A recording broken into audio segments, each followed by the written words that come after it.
আমি S M Nahid Hasan, এখন রয়েছি তালা উপজেলার শিরাশনি গ্রামে। দর্শক, আপনারা জানেন এই তালা উপজেলার কয়েকটি ইউনিয়ন দীর্ঘদিন ধরে জলবদ্ধতায় নিমজ্জিত থাকে। আজকে আমি যেখানে দাঁড়িয়ে আছি আপনারা দেখতে পাচ্ছেন এই অঞ্চলটি কিন্তু বর্তমানে জলবদ্ধতায় নিমজ্জিত। এই শিরাশনি গ্রামটি বর্তমানে ৫,০০০ মানুষ এই জলবদ্ধতার ভিতরে তারা জীবনযাপন করছে।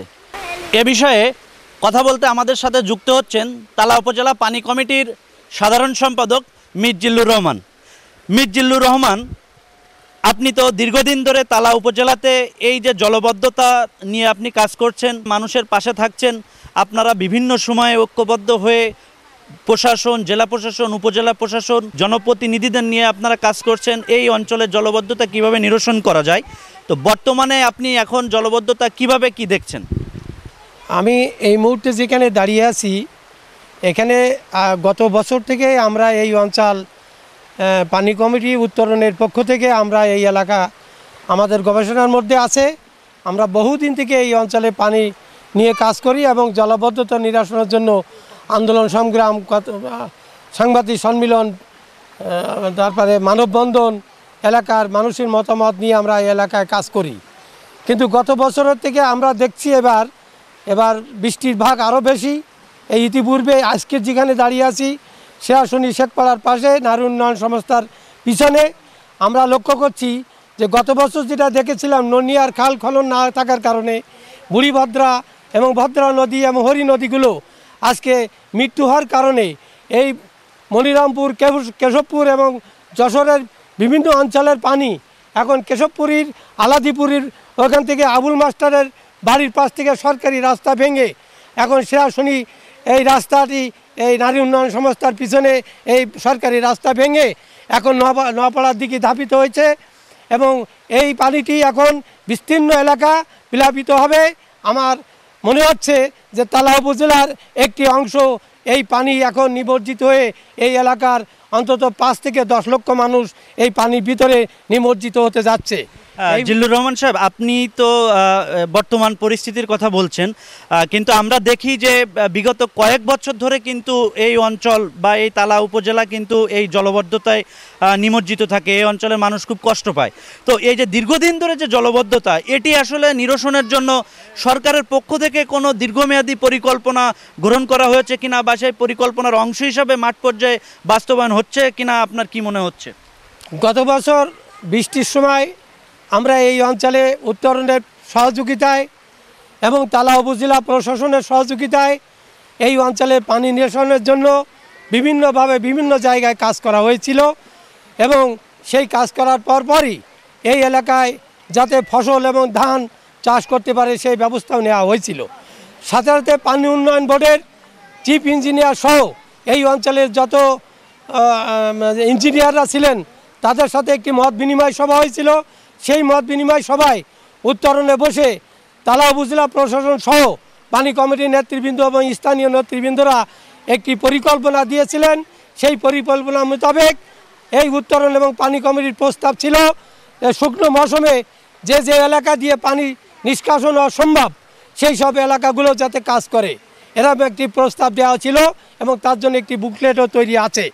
কিন্তু আমরা ইতিপূর্বে অতি দুঃখের সাথে লক্ষ্য করলাম যে সেই শুকনো মৌসুমে সেই কাজগুলো না করার কারণে আজকে অতি বৃষ্টিতে আবারও সেই প্লাবিত সেই অঞ্চল, যেমন বুড়িভদ্রা, ভদ্রা নদী, হরি নদী এবং এখানে এই যে খালটি আছে ননিয়ার খাল, যেখানে খনন হওয়ার কথা ছিল সেখানে এখনও পর্যন্ত সরকার, বিগত সরকার থেকে শুরু করে এখনও পর্যন্ত তার কারোর কোনো সুদৃষ্টি আছে বলে আমরা লক্ষ্য করছি না। সেজন্যই এই মুহূর্তে দরকার এই খালগুলো খনন করে বুড়িভদ্রা এবং হরি নদী দিয়ে এই পানি নিষ্কাশন হলে তালা উপজেলার এই ১০ লক্ষ মানুষ অন্তত পানির থেকে রেহাই পাবে বলে আমি মনে করি। আর এই মুহূর্তে এটা না করলে ঠিক আছে, আমি আপনার কথা বুঝতে পারছি, কিন্তু আমি যেটা জানতে চাচ্ছি বা দর্শকদেরও যে ধরনের প্রশ্ন থাকে বা জানতে চাওয়ার থাকে যে এই যে পানি উন্নয়ন বোর্ডের কথা বললেন বা প্রশাসনের কথা বললেন, আপনারা একটা মাস্টার প্ল্যান মতো আপনারা করছিলেন যে শুকনো মৌসুমে এই কাজগুলো করা হয়, যদি খননগুলো করা হয় তাহলে হয়তো এই সমস্যার সমাধানে কিছুটা এগিয়ে যাবেন। কিন্তু আপনাদের কি মনে হয় যে পানি উন্নয়ন বোর্ড বা প্রশাসন আসলে এই বিষয়ে উদাসীন? এই উদাসীনতার কারণেই কি এই দীর্ঘমেয়াদে জলবদ্ধতা তৈরি হচ্ছে কিনা?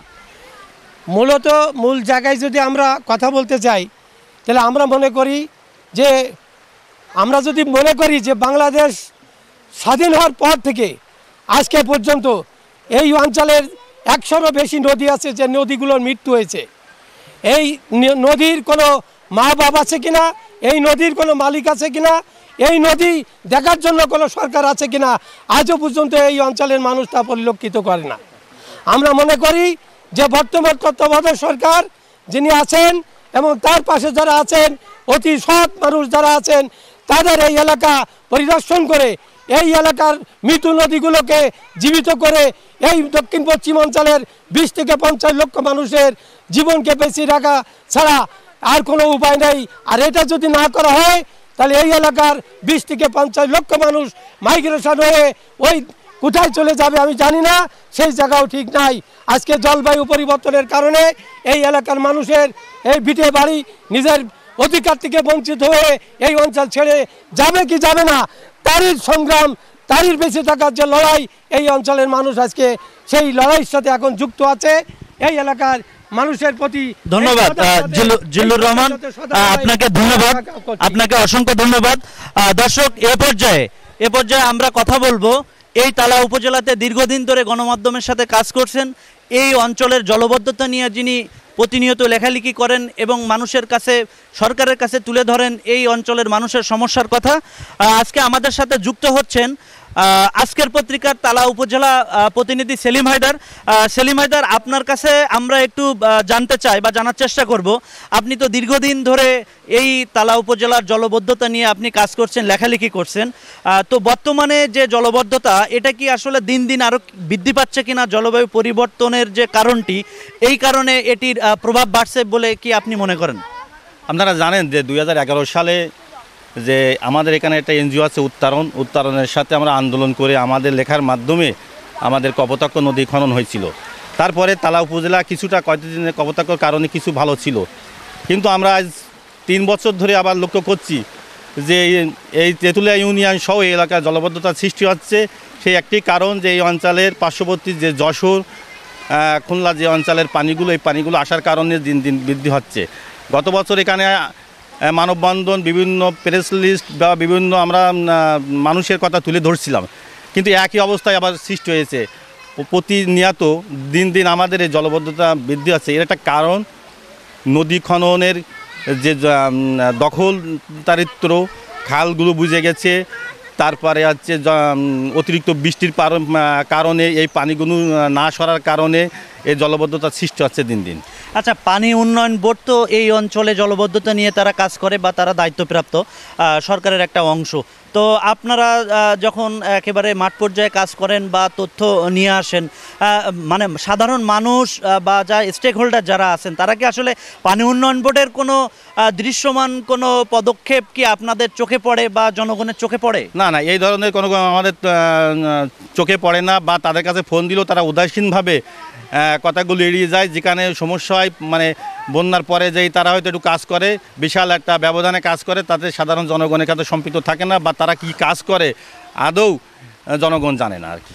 আমরা কিছুদিন আগে গণমাধ্যমে দেখছিলাম বা আপনারাই আমাদেরকে খবর দিয়েছিলেন যে উপজেলা প্রশাসনের পক্ষ থেকে আসলে জলবদ্ধতা নিরসনে যে নেট পাটা অপসারণ সহ আমাদের Khersa union, Tetulia union, Jalalpur union সহ বিভিন্ন ইউনিয়নে কিন্তু উপজেলা প্রশাসনের পক্ষ থেকে কিছুটা তৎপরতা আমরা দেখতে পাচ্ছি। আসলে এই ধরনের যে তাৎক্ষণিক যে তৎপরতা, এই তৎপরতা কি এই দীর্ঘ মেয়াদে জলবদ্ধতা নিরসনে কোনো কার্যকর ভূমিকা রাখে কিনা?